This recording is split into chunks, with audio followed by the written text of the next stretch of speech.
I guess. Here we go. Overnight, there were 23 people shot in the city of Chicago, 3 of which died. Um, the story that I was looking at was it was in the Chicago Tribune. It was called "Top Cop on Park Shooting." The miracle it's a miracle there has been no fatalities.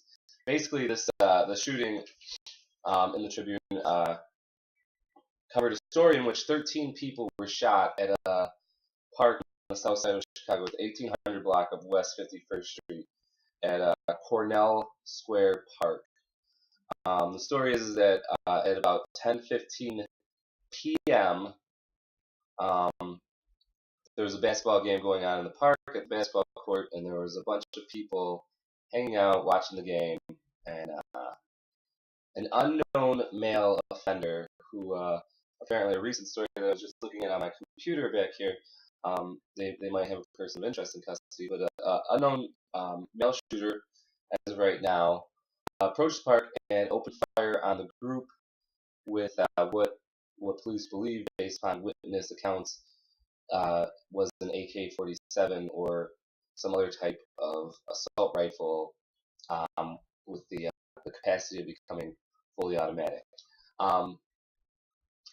The incident resulted in injuries to a 3-year-old boy who was shot in the ear, a 17-year-old girl who was shot in the foot, a 15-year-old boy who was shot in the arm, a 27-year-old man who was shot through the leg and wrist, a 24-year-old man who was shot in the stomach, a 41-year-old man shot in the buttock, a 33-year-old woman who was shot through the shoulder, a 31-year-old man who was shot through the buttock, a 23-year-old woman who was shot in the foot, a 37-year-old man who was shot in the leg, a 25-year-old man who was shot in the knee, and a 33-year-old man who drove himself to the hospital and sustained a gunshot wound to the leg.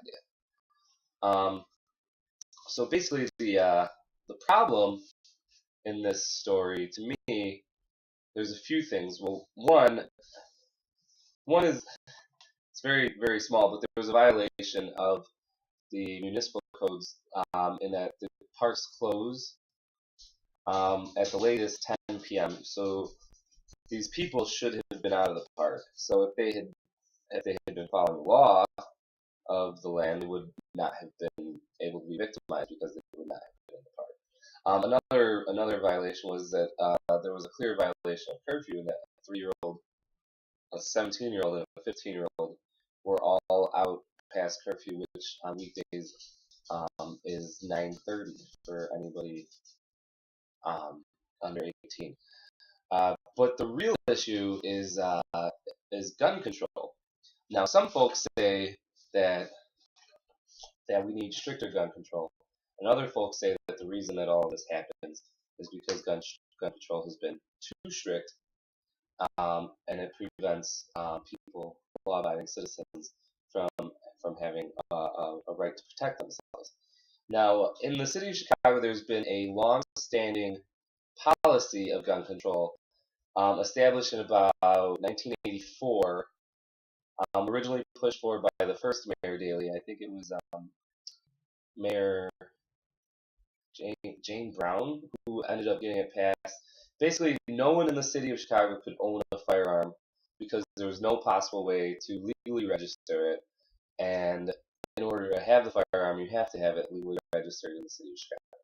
Now, recently, in the past year or so, the city of Chicago municipal code preventing people from owning a firearm has been found to be unconstitutional, a violation of constitutional right to bear arms. So we're kind of at a crossroads in the city in that we have this influx of gun crime and this push to allow everybody to carry a gun. Policy that's in place right now to prevent gun crime could be some police measures which have been taken based upon a belief that crime occurs in a small population in a city, and that if you are able to figure out which population that is, which area it occurs most often and saturate with that area with police officers, then you could greatly decrease the amount of violence and the amount of crime in the city. I believe that this theory came from New York, and it had something to do with their CompStat approach to policing, in which all commanders of precincts, I guess they would call them out there, are held accountable for any kind of crime which occurs in their precinct.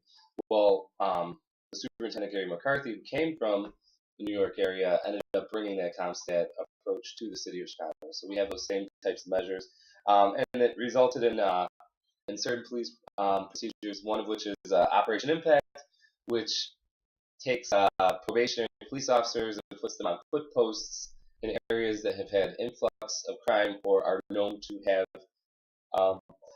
large amounts of crime. Basically, they get a 2 block by 2 block area where they can just walk around. It's high visibility, so the theory is that it's a deterrence theory, in that you'll be less likely to commit a crime if you see that the police are in the area. Another policy is safe passage. Safe passage addresses the issue of schools. They closed a lot of schools recently in the city, and they felt that this might contribute to gang violence. And as a result, they've deployed police officers into specified areas which are considered to be the safe passage routes. And now you have about 5 units per safe passage route, plus outside units that are in the area. And again, it's a visibility thing, and that's supposed to help deter crime. And then the other one is Safe City Violence Reduction Initiative. And this one is where they give out overtime to off-duty police officers to come in and work their days off to try and supplement the police force, which is already reduced beyond the numbers that it's supposed to be. I believe our department's supposed to have 13,000, and we're somewhere near 8,000 to 9,000 officers. Do these policies work? They've been showing that there's a reduction of crime in areas in which these strategies have been implemented. I mean, I guess the numbers at the end of the year as to how many homicides and how many violent crimes occurred compared to 2012, which is one of the highest in recent years, especially considering that across the country crime was reduced, except in the city. We'll have to wait and see. It's definitely very clear that any kind of action which results in 13 people being shot in one incident is tragic and an atrocity. It reminds me of a situation in which 6 people were shot probably about 4 years ago in a district I was working, again with the AK-47, which brings to mind the fact that federal policy to control those types of guns expired September 13th of 2004 and has still not been reinstated because gun advocates refuse to admit that it was something good. But I mean, the reduction in crime that came in the 90s was something that was amazing, and perhaps it was because of the control on assault rifles and major weapons bans.